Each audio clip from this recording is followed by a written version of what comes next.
So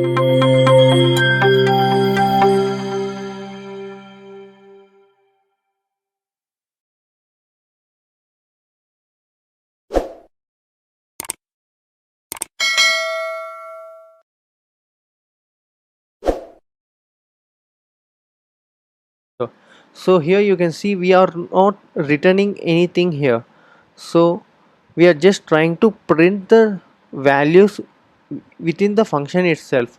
So now I don't want to print the value within the function here. I just want to get the value here and I want to print it here. So I want to declare the result in our code itself.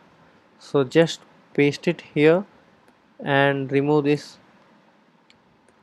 and just add it here. So here we are adding these two numbers 15 and 20 here.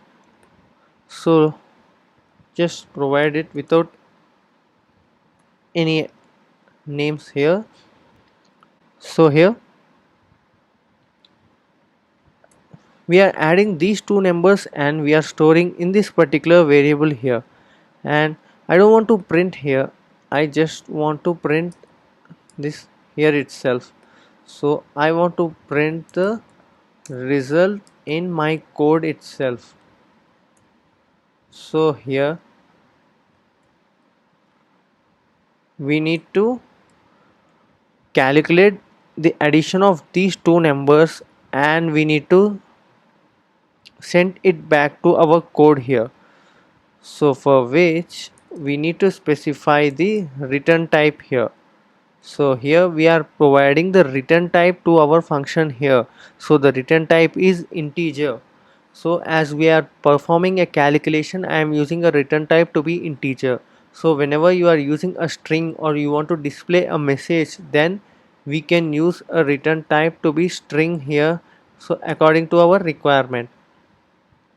So now you can see a error. So it is asking for a return type. So return a plus p. So we are adding these two numbers and I am returning back to our main method here. So now we are passing 10 and 20. So this 10 and 20 will enter into our function and addition is performed and then it returns back to the main and it gets printed onto our screen here.